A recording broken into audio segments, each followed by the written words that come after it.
Pues quiero saludar en esta parte del programa a Daniel Farcas, él es diputado chileno. Diputado, muy buenas tardes, gracias por acompañarnos.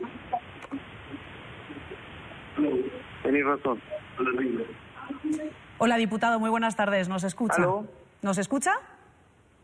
Sí, la escucho perfecto. Buenas tardes, está aquí en directo en el programa La Tarde de NTN24, le habla Eva Rey y quería comenzar preguntándole su opinión, porque uno pensaría que la escalada de violencia del gobierno de Venezuela contra la oposición y contra todos aquellos que marchan no podría llegar a más, y ahora lo que nos faltaba escuchar era que estos comandos entran en el Parlamento venezolano y agreden a los diputados, una institución democrática de las más importantes de Venezuela. ¿Cómo leer todo, cómo hacer esta lectura, sobre todo desde el exterior? Bueno, mire, yo creo que si hay algo que Maduro logra con éxito es sorprendernos cada vez más con su capacidad de violar la propia constitución bolivariana por generar la mayor cantidad de actos en contra de la autodeterminación de su propio pueblo y por generar todo tipo de dificultades para que el normal desarrollo de la democracia y la libertad se impongan en Venezuela. Yo veo con estupor y francamente con preocupación como una violación sistemática a los derechos de las personas, pero fundamentalmente un régimen autoritario que se impone por la fuerza, tiene esta capacidad infinita de sorprendernos.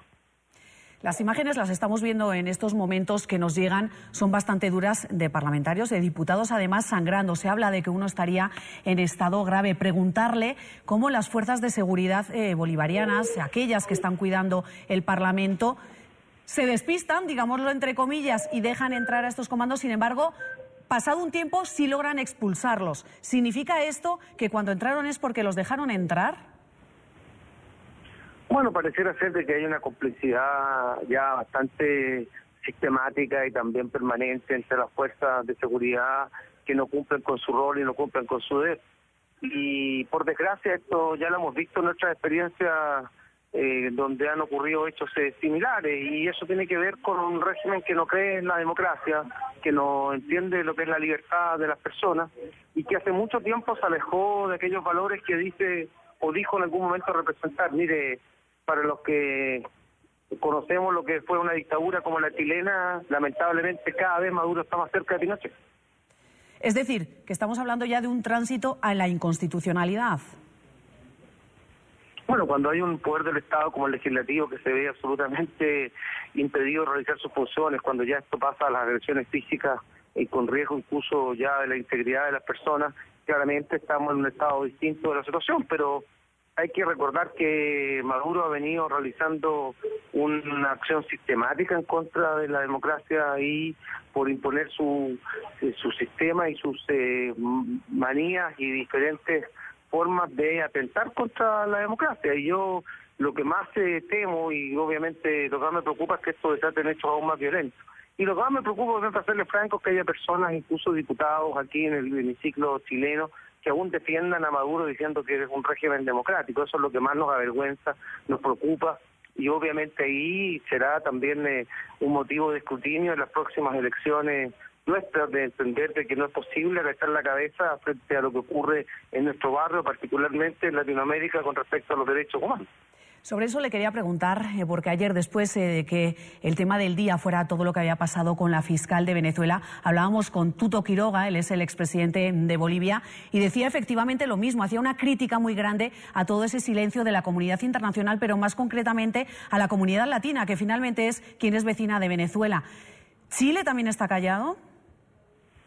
Sí, lo que pasa es que acá hay un doble estándar. O sea, la verdad es que desde hace unos años a esta parte, afortunadamente, la gran parte de los parlamentarios de los partidos más bien socialdemócratas o de izquierdas ha ido cambiando su opinión y su votación también con respecto a lo que es el régimen autoritario y poco democrático de Maduro.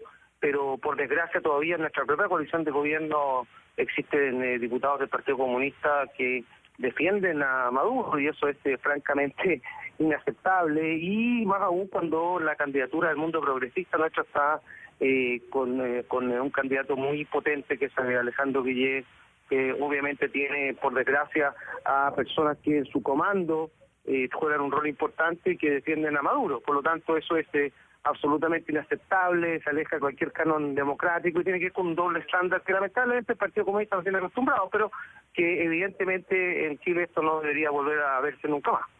¿Y cómo hacerle esa doble lectura a los mensajes del gobierno de Nicolás Maduro? Se lo pregunto porque hay presos políticos de la talla de Leopoldo López al que se le juzga y se lo mantiene en la cárcel porque dicen que ha promovido todo lo que tenía que ver con la violencia en esas marchas de hace ya varios años y donde pues decían que ellos lo que habían hecho era ese llamado a la violencia donde murieron bastantes personas. Sin embargo, mire lo que pasa ahora. Ellos condenan la violencia pero promueven la violencia por otro lado.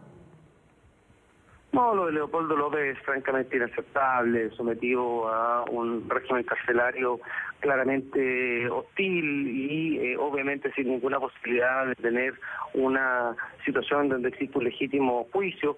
Y es por eso que el doble estándar se hace tan complejo y tan difícil. Y cuando uno mira lo que pasa en las Naciones Unidas, claramente no es para sorprenderse. Cuando hay una mayoría absoluta de países que no creen en la democracia, que son los que condenan a los otros que sí operan en el sistema democrático, y cuando hay un velo, porque aquí lo que se intenta es colocar una máscara para que no se vea lo que está pasando, este doble estándar se hace muy insoportable. Ahora, a pesar de eso, debo decirle que la gran mayoría de los parlamentarios en Chile apoyamos a la lucha que está dando el pueblo venezolano, y lo que en un minuto fue solamente un problema para la derecha chilena, hoy día es un motivo transversal y, como le digo, salvo la excepción de que es muy negra y muy oscura y absolutamente imposible justificar del Partido Comunista, yo diría que en general todos los otros partidos y sus militantes están claramente muy preocupados y en muchos casos escandalizados con lo que está haciendo Maduro. Bueno, pues imágenes sorprendentes las que estamos viendo en estos momentos, que nos llegan desde el Parlamento venezolano, precisamente con esos diputados agredidos y sangrando. Daniel Farcas, diputado chileno, muchas gracias por haber estado con nosotros estos minutos. Al contrario, un saludo a NTN y muchas gracias por este contacto. Un abrazo.